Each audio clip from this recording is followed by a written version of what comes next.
يا مساء الفل، وحشتوني. الجو بقى الساقعة الرصاص اللي احنا فيه ده محتاج ايه؟ شوية بقى قلقاس كده بالسلق، حاجة كده قمر، وشوية رز مفلفل بالفول الحراتي والسمنة البلدي. معرفش بقى كتير قوي ممكن يستغربوا الطريقة دي، وفي ناس ممكن يعرفوها. تمام. نبدأ كده بسم الله ونصلي على الرسول.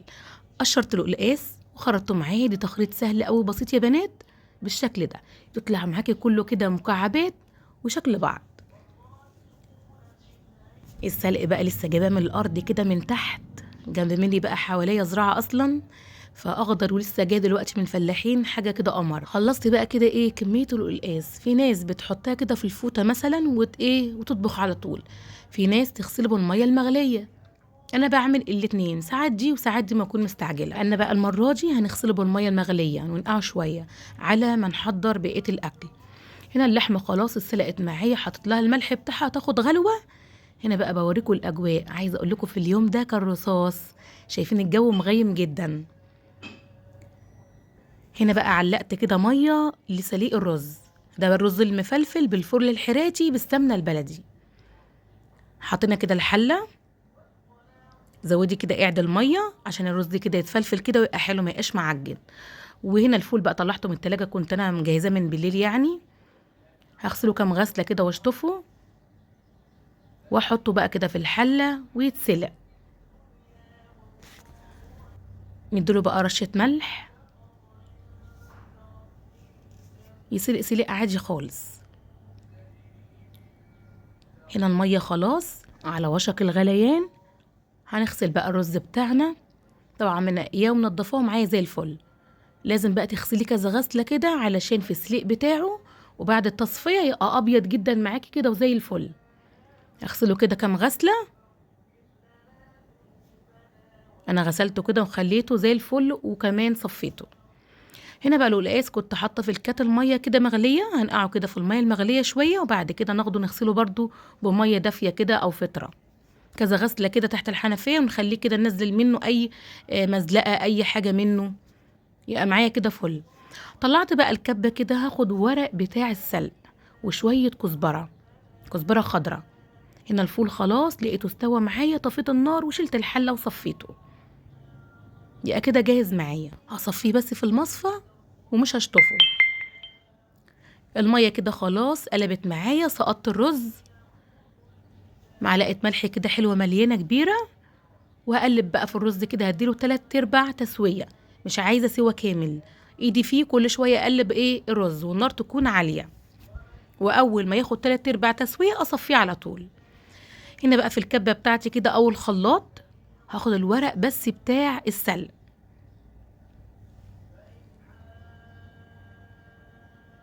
خرط بس كده الورق بتاعه، ومعاه كمان ورقتين كده من الكزبره الخضراء تديله ريحه زي العسل. كل ده في قلب الكبه او الخلاط، وهنعمهم كويس جدا. مش عندك كبه هيبقى في الخلاط زي الفل، وهيتفرم معاكوا يبقى ناعم. خلاص كده نعمته كويس جدا. الرز كده خلاص اتسلق معايا وصفيته. هجيب بقى كده صينيه وهاويه كده في الصينيه، افرشه كده بالشكل ده. طلع بقى كده الدخانه منه كده علشان ما يبقاش كله فوق بعضه كده وانا لسه مصفياه يعجن. انا عايزاه مفلفل عشان لسه هضيف له الفول والسمنه البلدي بتاعتنا. الفول بقى اللي اتسلق معانا صفيته كده زي الفل معايا.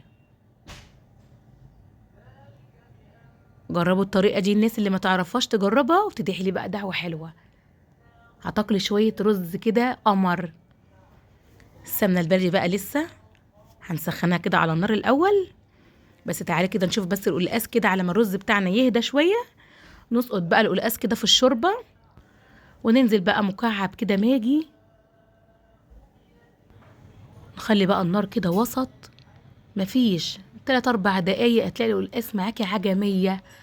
اليومين دول اوانه تخزني منه بقى، تاكلي منه حاجه كده زي العسل، مع نص عصره ليمونه. ودي اهم حاجه ليه اسماء، مفيش اي مزلقه فيه ولا اي مخيط ولا اي حاجه بنشوفها كده في القلقاس، ويخليه معاكي ابيض فله مع رشه فلفل اسمر، واظبط الحدق بتاعه واغطيه. نجيب بقى القلاية الصغنطوطة بتاعتنا القمر دي ونحط فيها معلقة سمنة بلدي كده حلوة ولا معلقتين كبار. دي بقى الايه اسماء للرز المفلفل بتاعنا اللي زي القمر اللي عليه ايه الفول. قيمة بس ما السمنة تسيح، بعد كده تعالوا نشوف هنعمل ايه. سمنة بقى جاموسي، سمنة بقري، ايا كان، دي السمنة اللي كانت جاية من العزبة قبل ما اسيحها معاكم. خدت كده حوالي معلقتين كبار من السمنة البقري مع 3 معالق كبار زيت.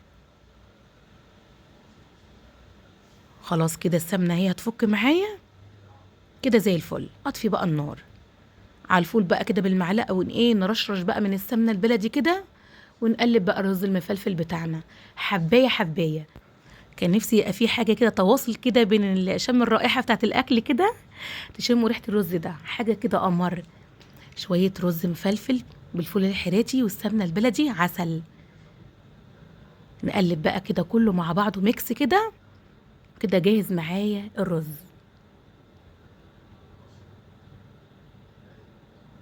عايزه اقول لكم الرز ده ما كنتش بعمله عند ماما، يعني ما كناش بيعمله اصلا او نعرفه قوي. لما اتجوزت حماتي ما شاء الله بتعمله على طول، فيعني انا متعلمه صراحه من حماتي، فمن ساعتها وانا بقالي كام سنه اهو ما شاء الله بعمله على طول.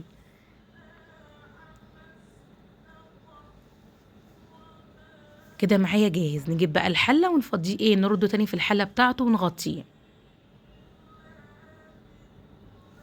اهم حاجه تسويه الرز 3/4 تسويه، ما يكونش سوا كامل. تعالوا بقى نعمل الايه السلق بقى، نحمره كده او الطشه بتاعته للقاس. معلقتين زيت، معلقه سمنه بلدي، معلقه كبيره من الثوم الناعم، قيمه بس ما يدبل معايا، وننزل بقى بالايه كزبره والسلق اللي احنا فرمناه في قلب الكبه لحد ما الميه اللي في قلبه دي تنشف كده. خلاص يعتبر كده نشفت خلاص بالثومه، ريحتها كده قمر، واديتها رشه كزبره ناشفه تمام كده.